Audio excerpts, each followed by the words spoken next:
ሰላምዬ ሜሮን ሳሚን እንደመረዘችውና እሷ መርዙን እንደሰጠችው ሰማች። በጣም ደነገጠች። እንዴት እንደዚህ ታረጊያለሽ? እንደዚህ ለማረገዝ እንዴት ልቡና ጭካኔው ኖረሽ የገዛ ባልሽን ለመግደል እንዴት እንደዚህ ለማድረግ ወሰንሽ? በማለት በጣም ተናዳ አንቄ ካልገደልኩሽ አካኪ ዘራፍ እያለች እያለ ጆሲዬ እንግዲህ ሳሚን ሆስፒታል ወስዶታል። ሳሚን ሆስፒታል ከወሰደው በኋላ እንደተመረዘ ነግሮታል ማለት ነው። መመረዙን ዶክተሩ ለጆሲ ነበረ የተናገረው። ሳሚ መመረዙን እስካሁን ድረስ የሚያውቀው ታሪክ የለም ማለት ነው። እና በጣም ነበረ የደነገጠው። ጆሲ ማነው ወንድሜ መግደል የሚፈልገው? በዛውም በዚህ ከባድ በሆነ መርዝ ማነው የመረዘው ወንድሜን? በማለት በጣም ጥያቄ ውስጥ ገብቶ ነበረ። ሰላምዬም ደግሞ ነገሩ ሳላጣራ በቀላሉማ እንደዚህ ዝም አልልም በማለት የሜሮን እየተከታተለቻት ነበረ እና ሜሮን ስልክ እያወራች ሰምታት ነበረ። መርዝ ስትል ሰምታት ስለነበረ የምን መርዝ ነው? ሳሚ በዚህ ሰዓት ታሟል፣ በዛ ደግሞ ተመርዟል ተብሏል። እንዴት ነው አንቺ ልታወሪ እየቻልሽው? በማለት አፋጣታለች ማለት ነው። ሰላም ቤተሰብ እንዴት ናችሁልኝ? እኔ ያለው እግዚአብሔር ይመስገን።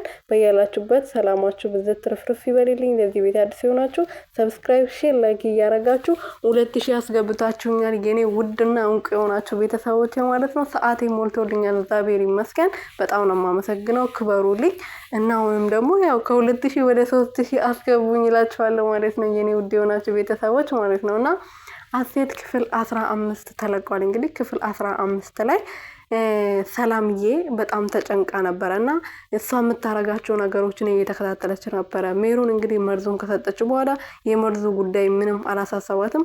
ሳሚ የመታመሙ ጉዳይ ምንም አላሳሰባትም። እሷ ሲያስጨንቃት የነበረው እንዴት ነው ውዱና አፍቃሪው ባለቤቴ እዛ የሰራተኛ ክላስ ውስጥ ሊገኝ ቻለ የሚለው ጥያቄ ብቻ ነበር እሷን ሲያስጨንቃት የነበረውና ምንም የሳሚ መታመም ምንም ደንታ አልሰጣትም። ጆሲዬ እንግዲህ ወንድሙ በጣም ተጨንቆ ሆስፒታል ወስዶት ነበረ። ሆስፒታል ከሄደ በኋላ በጣም መታመሙና ኩላሊቱ ጉበቱ በጣም እንደተነካና ከባድ ችግር ውስጥ እንዳለ ነግሮት ነበረ ለዶክተሩ። ዶክተሩ ግን ለሳሚ አልተናገረም። ጆሲ ለብቻው በውስጡ ይዞ አምቆ ይዞት በጣም ተጨንቆ ነበረና ይሄን ጭንቀት ደግሞ ለሰላምዬ አጋርቷታል እንደተመረዘና በቅርቡ በደም ሕክምና ካላደረገ ህይወቱ እንደሚያልፍ ተናግሯል ማለት ነው ዶክተሩ ብሎ ነግሯታል። ከዛ በኋላ ሰላምዬም ተጨንቃ እቺ ሜሮን የምትባለው የሰይጣን ቁራጭን እየተከታተለቻት ነበር። እሷ በምታወራበት ሰዓት መርዝ ምናምን ብላ ስታወራ ሰምታ ስለነበረ እሷን ጠርጥራለች ማለት ነው። በቅርቡ ታጋልጣለች ብዬ ተስፋ አደርጋለሁ። ከጆሲ ጋር ሆኖ የእሷን ማንነት ለሳሚ ያሳያሉ ብዬ አምናለሁ። እናንተስ አታምኑም? ቤተሰብ የእሷ ማንነትን መጥፎ ማንነቷን ሳሚ ማወቅ አለበት ብዬ አስባለሁ። እናንተም እንደምታስቡ ደግሞ በኮመንት አስቀምጡልኝ ውዶቼ።